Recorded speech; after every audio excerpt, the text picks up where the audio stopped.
Estamos de volta para mais um episódio do Avante Mobilização. E de volta também com Fernanda Cabral, ativista, comunicadora, especialista em inovação social e em cultura de paz e dinâmicas de convivência.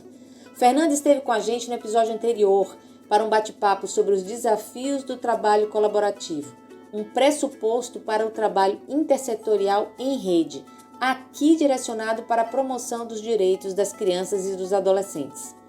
Esse giro sobre educação e cidadania é uma ação do PIC Primeira Infância Cidadã, projeto realizado pela Avante Educação e Mobilização Social em parceria com a Petrobras. Eu sou Andrea Fernandes, jornalista e diretora de comunicação da Avante. Nesse episódio, Fernanda dá prosseguimento ao nosso bate-papo falando sobre comunicação interna.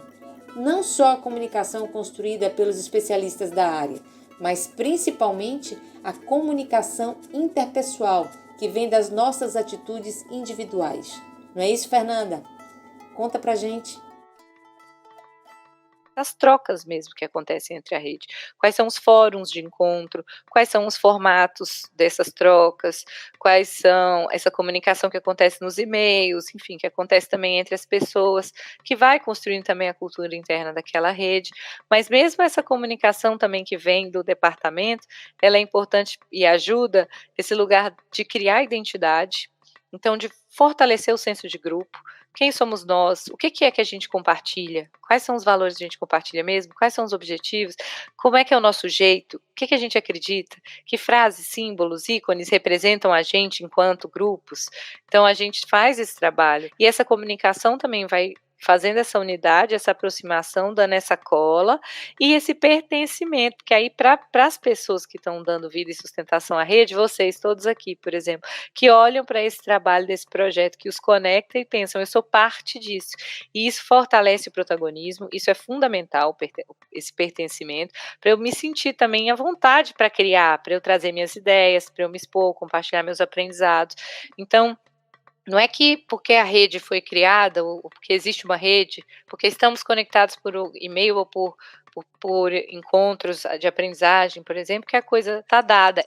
Encontrar os pontos em comum é fundamental, traz motivação para enfrentar os desafios, dá sentido à prática, mas não podemos esquecer que mesmo com muita identidade entre os membros da rede, os conflitos também aparecem. É importante considerar que colaboração e rede são pessoas em relação. E onde há relação, há conflito.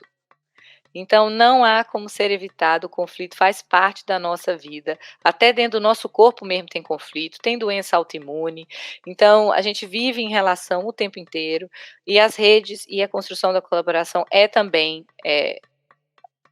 um trabalho de manejo de conflitos, de gestão de conflitos, porque não chega todo mundo para construir junto, e é um grupo diverso, e todo mundo tem a mesma ideia, se tivesse até está errado, a diversidade não está tão bem representada assim. Muitas vezes acontece disputa, muitas vezes até se reproduz violência, como interromper, como silenciar, como criar um espaço que inibe até inovação e a participação das pessoas, figuras que são muito fortes, mais centralizadoras. Então, é muito importante, eu convido vocês a estarem atentos, todos, a esse lugar da relação, que é inerente à colaboração e às redes, e cuidar desses conflitos, não lutar contra o conflito, ele vai acontecer. Algumas vezes é bem difícil, e nesse caso a pergunta é: o que não fazer?